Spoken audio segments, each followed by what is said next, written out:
Hello friends, আজি আকৌ আহিলো যে stop শব্দটোৰে আমি কিছুমান দৈনন্দিন জীৱনত ব্যৱহাৰ কৰা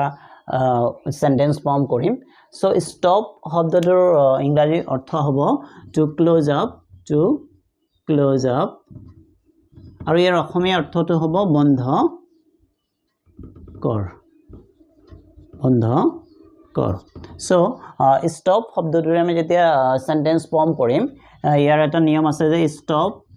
stop to থাকিব প্লাস ভাৰ্বৰ প্ৰেজেন্ট পাৰ্টিসিপল ফৰ্ম আমি ইউজ কৰিম প্ৰেজেন্ট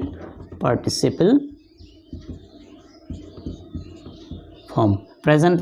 ফৰ্ম আমি জানো যে ing ফৰ্ম ভাৰ্বৰ ing ফৰ্মটো আমি ইউজ কৰিম সো ইয়াতে কেইটামান সেন্টেন্স দিয়া আছে অসমীয়াত আমি ইংৰাজীলৈ ট্ৰান্সলেট কৰিম সো প্ৰথমে চাব ধূমপান বন্ধ কৰা stop থাকিব smoking smoke to hall main verb আৰু মেইন ভাৰ্বৰ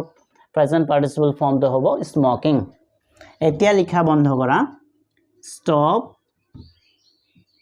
write to হ'ব মেইন ভাৰ্ব আৰু ইয়াৰ পাৰ্টিসিপল ফৰ্মটো প্ৰেজেন্ট পাৰ্টিসিপল ফৰ্মটো হ'ব writing stop writing now football খেলা বন্ধ কৰা stop playing verb to ing form playing football কাজিয়া কৰা বন্ধ কৰা stop quarreling quarrel to hall main verb আৰু ইয়াৰ ing form to হ'ব present participle form stop quarreling কাজিয়া কৰা বন্ধ কৰা টিভি চোৱা বন্ধ কৰা stop watching TV খোৱা বন্ধ কৰা stop eating খোৱা বন্ধ কৰা মিছা কথা কোৱা বন্ধ কৰা stop telling a lie মিছা কথা কোৱা বন্ধ কৰা ফেসবুক চলোৱা বন্ধ কৰা stop using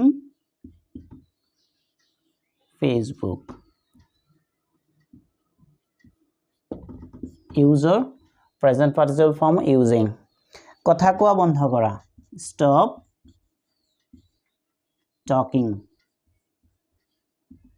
stop talking talk or present participle talking এতিয়া পঢ়া বন্ধ কৰা stop reading now so thank you for watching these videos